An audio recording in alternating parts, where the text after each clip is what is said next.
souffriront aussi avec tous les hommes à cause de leur témoignage. Parce que nous avons lu que l'Église sera persécutée. D'une façon ou d'une autre. Amen. Il faut s'y attendre. Mais ça n'aura aucun rapport avec la grande tribulation qui va venir après l'enlèvement de l'Église. Il est évident que certains élus subiront la grande tribulation parce que, comme je l'ai dit, quand l'Église sera enlevée, le Saint-Esprit, l'ère, l'époque, la dispensation du Saint-Esprit va s'achever. Le Saint-Esprit ne agira plus comme il faisait pendant le temps de grâce que nous vivons aujourd'hui. Le Saint-Esprit ne sera plus là. Mais il continuera à agir comme il agissait dans l'époque de l'Ancien Testament.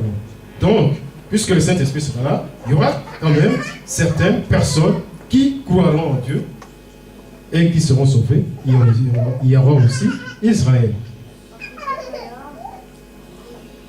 Donc, à cause de ces gens-là qui seront sauvés, les élus de Dieu,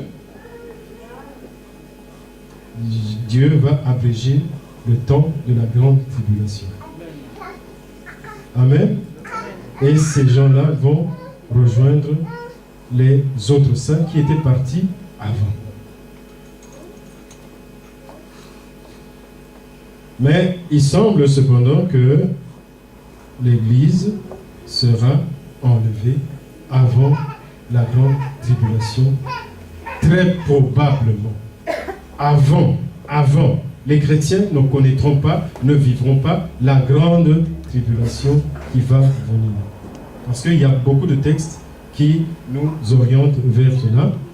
On peut citer Apocalypse 6, verset 16, qui montre que l'Église n'a pas à redouter la colère de l'agneau.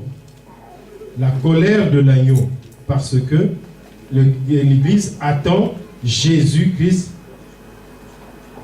comme époux, pas comme juge.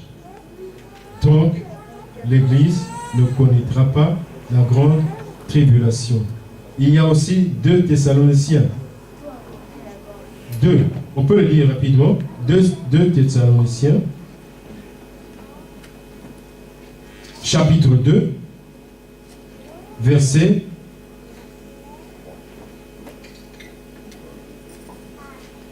6 à 8.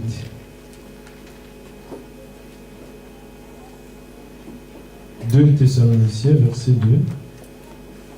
6, chapitre 2, verset 6 à 8. Je lis pour la gloire de Dieu. Et maintenant, nous allons lire pour la gloire de Dieu.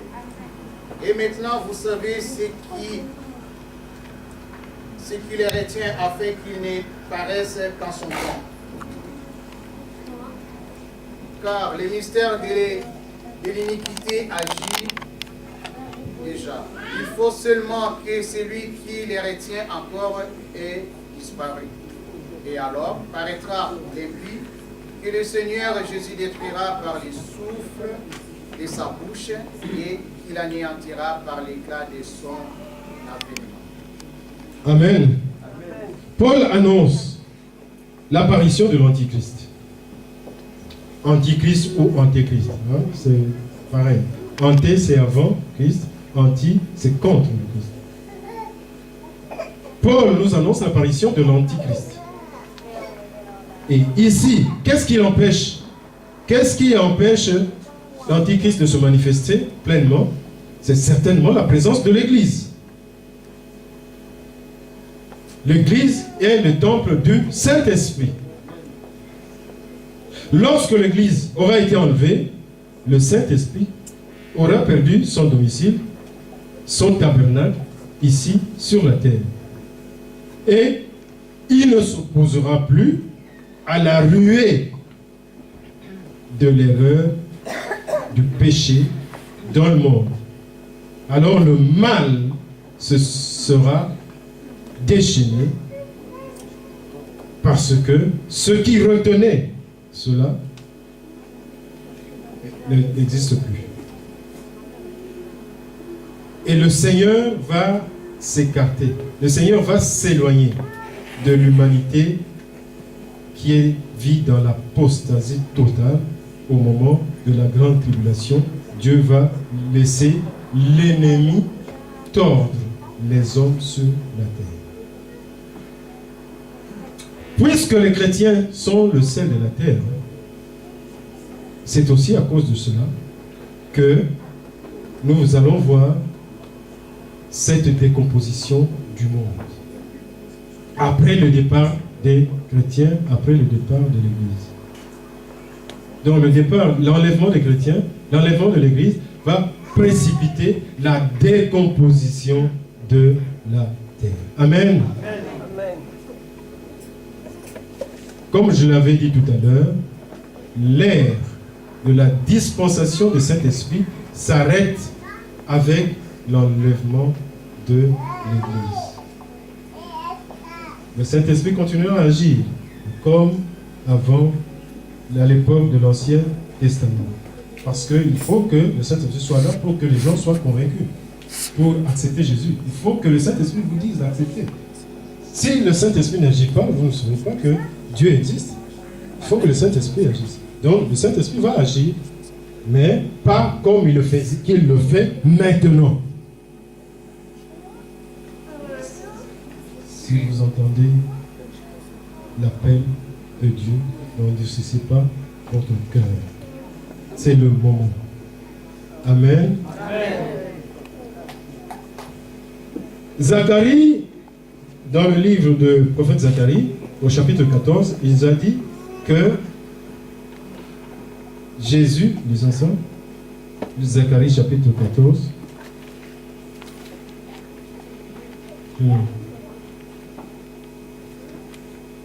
ce sera la dernière lecture. Zacharie 14.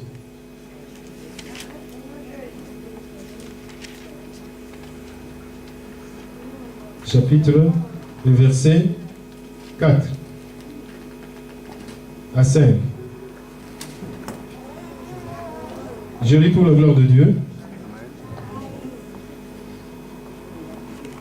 Ses pieds se poseront en ce jour sur la montagne des Oliviers, mont des Oliviers, qui est vis-à-vis de Jérusalem du côté de l'Orient.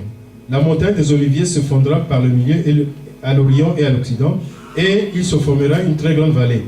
Une moitié de la montagne reculera vers le septentrion, et une moitié vers le midi.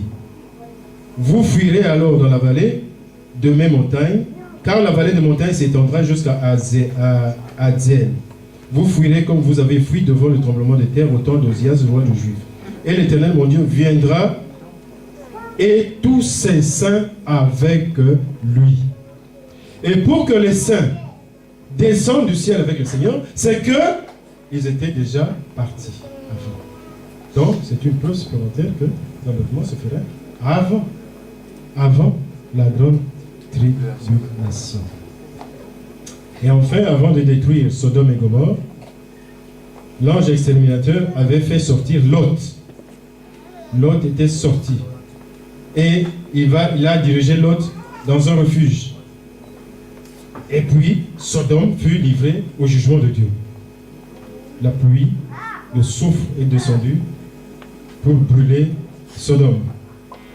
De même, après l'enlèvement de l'Église, la grande tribulation va déferler sur le monde.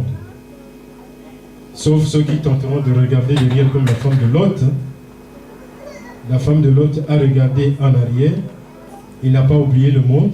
Ceux qui seront attachés au monde, qui regarderont en arrière, ne seront pas enlevés.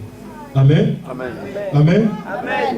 Bon, nous arrivons presque à la fin, mais disons tout de suite que avant de conclure, avant de terminer, que tout le monde, parmi les morts et les vivants, ne seront pas enlevés. Vous comprenez facilement Pourquoi? Pour être enlevé, il faut être en Christ. Pour être enlevé, il faut avoir reçu le Saint-Esprit et garder le Saint-Esprit, laisser briller sa flamme en nous. Pour être enlevé, il faut être fidèle dans le service de Dieu. Pour être enlevé, il faut être parmi les vainqueurs. Amen. Amen. J'en ai terminé. Là, je pense que si Dieu a voulu qu'on parle de ces choses qui ne sont pas agréables à écouter, hein, on ne prêche pas tout le temps non plus.